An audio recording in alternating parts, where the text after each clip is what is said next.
आज हम आपके सामने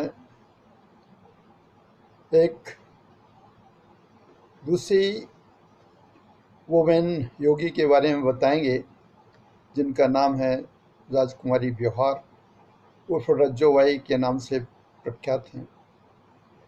आपका जन्म सड़िया में हुआ था और इनका जन्म होते ही इनकी मदर सा स्वर्गवास हो गया था। इनका लालन पालन उनकी बुआ ने किया था।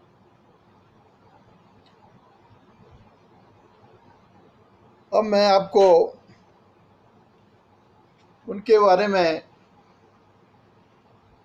बताऊंगा कि उन्होंने कैसे संघर्ष में जीवन अपना व्यतीत किया। इसी संघर्ष में जीवन की यात्रा में हम इसको 3-4 भाग में स्प्लिट करेंगे। आशा है आप उसका श्रवण करेंगे और आपको अनुभव होगा कि इन्होंने कितना त्याग, कितना बलिदान और कितना लाइफ में संघर्ष किया है। नॉर्मली ये देखा गया है कि जैसे ही युग का परिवर्तन होता है, युग यानी काल, जैसे अपने आज 4 काल बताए गए हैं: सतयुग, त्रेता युग, द्वापर युग और कलयुग। सतयुग में आत्मा बहुत ही शक्तिशाली होती है क्योंकि भगवान ने उनको, परमात्मा ने उनको ये शक्ति दी हुई होती है। उसकी वजह से वो एक देवतुल्य, देवता के समान रहते हैं। दूसरा आता है त्रेता युग, जो कि राम भगवान जी का युग था। उस वक्त भी उन्होंने बहुत संघर्ष किया। उनकी आत्मा बहुत ही स्ट्रांग थी और उन्होंने अपनी जीवन काल में एक मर्यादित होकर मर्यादा धर्म का पालन करने की प्रेरणा दी। तीसरा अगर देखें तो भगवान कृष्ण त्रेता युग में पैदा हुए थे और उनका जन्म देवकी के पास हुआ, लेकिन लालन पालन उनका यशोदा माता के पास हुआ। मतलब ये कहीं जन्म हुआ इनका, कहीं इनका बचपन व्यतीत हुआ। इस प्रकार के ये एक ऐसे महायोगी थे जिनके बारे में बोलना बहुत ही मुश्किल है। ये इनमें शक्तियाँ बहुत थीं। इसके बाद मैं आऊँगा अपने टॉपिक पर। यहाँ पर राजकुमारी ब्योहार उर्फ रज्जोबाई का संघर्ष भी कुछ कुछ भगवान कृष्ण से मिलता जुलता है और यह भी भगवान कृष्ण की बहुत बड़ी भक्त थी। ये आपको धीरे धीरे हम बताएंगे कि किस प्रकार से ये भक्त स्वरूपा थी। इसके बाद हम आपको इनके बारे में, इनके फादर के बारे में बताएंगे। इनके फादर मिस्टर रामदयाल ब्योहार जी, जो कि एक IAS ऑफिसर थे और 1942 से उन्होंने अंग्रेज़ों के शासनकाल में हर जगह डिफरेंट शिप में काम करते हुए एज ए कलेक्टर का काम किया।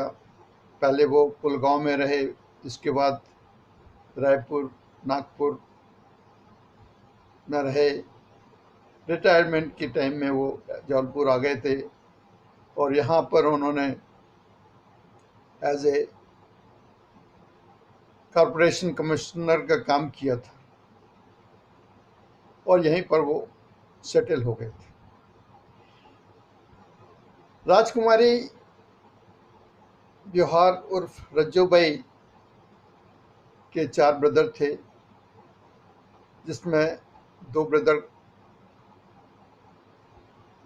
सबसे बड़े ब्रदर जो थे उनके लेफ्टिनेंट कर्नल मनमोहन ब्योहार, जो कि भोपाल में सेटल हो गए थे।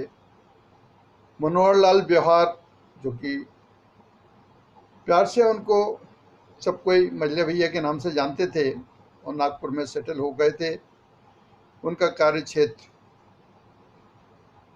नागपुर में था। वो बहुत ही सरल हृदय के थे। इसके बाद आता है मिस्टर मूलचंद श्रीवास्तव, जो कि एज ए कर्नल रिटायर हुए थे और राष्ट्रपति के अंगरक्षक के रूप में कार्य करते हुए रिटायर हुए थे। उनका कार्य क्षेत्र दिल्ली में था, अतः वो हौस खास में सेटल हो गए थे। चौथे ब्रदर थे मिस्टर JL श्रीवास्तव, जवाहरलाल श्रीवास्तव, जो कि लेबर डिपार्टमेंट में थे और वो जबलपुर, सतना, सागर, इंदौर इनका कार्य क्षेत्र था। यहाँ पर as a assistant labour commissioner के तौर पर कार्य रहे। रिटायरमेंट के टाइम में उनको एज ए वेलफेयर कमिश्नर बनाया गया और वो इंदौर में सेटल हो गए। उन्होंने अपनी सर्विसेज इन बिटवीन मिलिट्री में दी थी, इसलिए वो एक मेजर के पद पर भी थे, इसलिए उनको मेजर JL श्रीवास्तव भी बोला जाता है।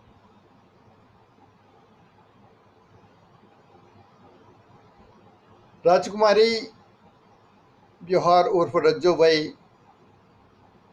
की जिनकी बिल्कुल गिरीवाला के समान मिलती जुलती है, इसीलिए हमने इनके बारे में आप लोगों को बताने का प्रयास कर रहे हैं, जो कि एक योगिनी हैं और गृहस्थ आश्रम में रहते हुए केवल